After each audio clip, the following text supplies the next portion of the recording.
My name is Jake Roberts, just an ordinary man navigating a world full of extraordinary expectations. I had a stable career, a loving family, and a beautiful wife. I never imagined everything could fall apart in a single evening. But life rarely gives us warnings before it shatters everything we hold dear. That evening, I was sitting at a fine dining restaurant in San Francisco, unwinding after an important meeting. The soft clinking of cutlery and murmurs of conversation surrounded me when my phone buzzed. It was Rachel, my wife. "I don't know if you remember, but today is the day I'm in LA for that business trip," she said. Her voice didn't sound like it came from a quiet hotel room. I heard laughter, music, and the unmistakable chatter of a party in the background. A strange feeling crept into my chest. "Where are you?" I asked. "At a party with some industry friends," she replied, her tone rushed. I can't believe this. What's going on?" My anxiety was building. "We met a famous TV star. He came to our table, and we talked for a while," Rachel said, awkwardly. "What are you talking about?" I asked, trying to steady my voice. "I'm talking about the hall pass," she said casually, as if she were reminding me of something mundane. The phrase echoed in my mind like a warning bell. We had joked about it before, one of those harmless fantasies discussed among friends at a party. We had both agreed it was never to be taken seriously. "Rachel, are you kidding me?" I said, my voice trembling. No, Jake. "I'm serious. He's really famous, and I think I'm going to do it." My heart dropped. Why was she telling me this? Did she expect me to be okay with it? Don't you get it?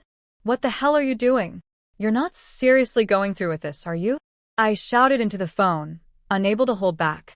She was quiet for a moment before speaking in a softer tone. "I just want you to understand. This is a once-in-a-lifetime opportunity, and I want to try it." I felt the world collapse beneath me. I had made it clear long ago. I would never be okay with something like this. Fidelity was our foundation. And now she was ready to throw it all away for a fleeting thrill. "I don't want to hear another word, Rachel. You can't do this to me. You can't destroy everything we've built." I hung up. The weight of her words suffocated me. That night, I couldn't sleep. Her messages pierced me like daggers. She had gone through with it, and I was powerless to stop it. The next morning, I woke up drained, my body weary, my thoughts chaotic. I tried calling her, but she didn't answer. Part of me wanted to believe this was all some twisted misunderstanding. But deep down, I knew better. I needed answers. I decided to call Jack, a close friend who was also connected to Rachel's business trip. His wife was part of the group, and I hoped he might have some insight. "Jake, everything okay?" he asked, surprised by my call. "I can't take this anymore." "She's not answering." "Jack, do you know what Rachel is doing in LA?" He hesitated. I heard him sigh. "Jake, if you want the truth, I'll tell you." Time seemed to freeze. "She went with that guy, the TV star. Chris Knight. The one she told you about." Everything inside me shattered. "Thanks," I muttered and hung up. I couldn't just sit back and accept this. I had to know more. I had to face whatever was coming. When Rachel returned home that evening, I had a plan. I set up a camera in the living room, prepared for the confrontation. Each passing minute felt like an eternity. Finally, the door opened. Rachel stepped in, smiling, until she saw me. Her smile vanished. "Jake, what's wrong?" I stared at her for a long moment. "Why did you do this, Rachel?" She hesitated, forcing a nervous smile. "I don't understand. This was just an opportunity, a once-in-a-lifetime thing." "I don't care about your reasons." "You've betrayed me, Rachel," I said, my voice icy. She looked at me, confused, as though she still didn't realize the gravity of what she had done. "You can't do this to me. You know how much I value loyalty. You promised we'd never hurt each other like this." She stepped forward to touch my hand, but I pulled away. She felt like a stranger. "Jake, please don't do this. You have to understand. I just wanted to try it once." "Don't give me that," I said sharply. "He's not just a star to you, he used you. And this hall pass? Just an excuse for you to cheat." Rachel was quiet, then finally said, "You don't understand. I felt emotionally neglected for years. You're always working. I don't feel important anymore. Her words hit me like a slap.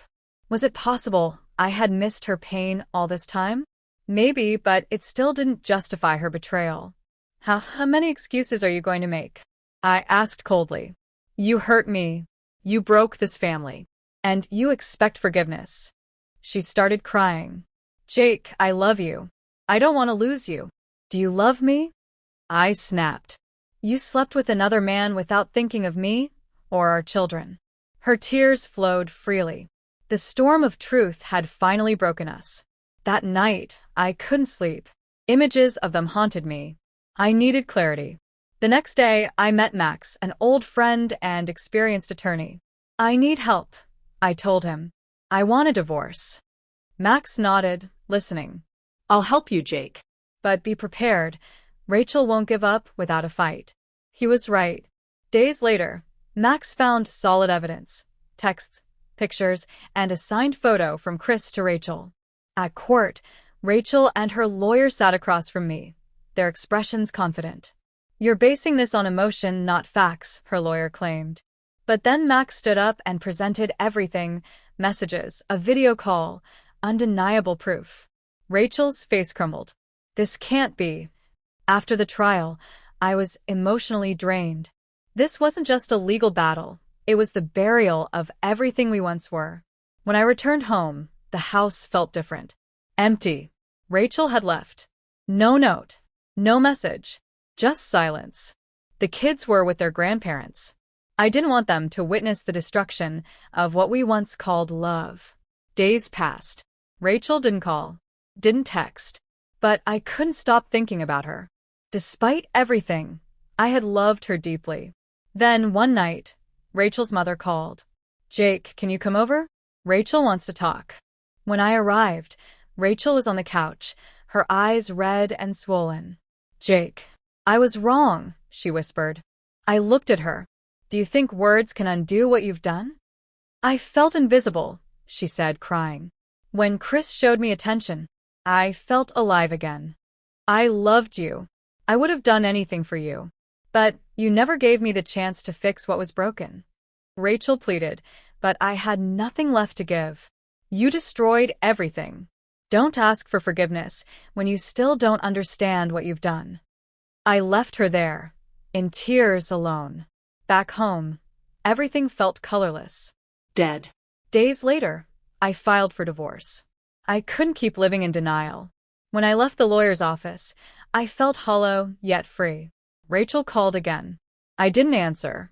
People around me looked at me differently, like I was somehow stronger. But they didn't know the cost. The battles no one sees. Divorce isn't just an end. It's a rebirth through pain.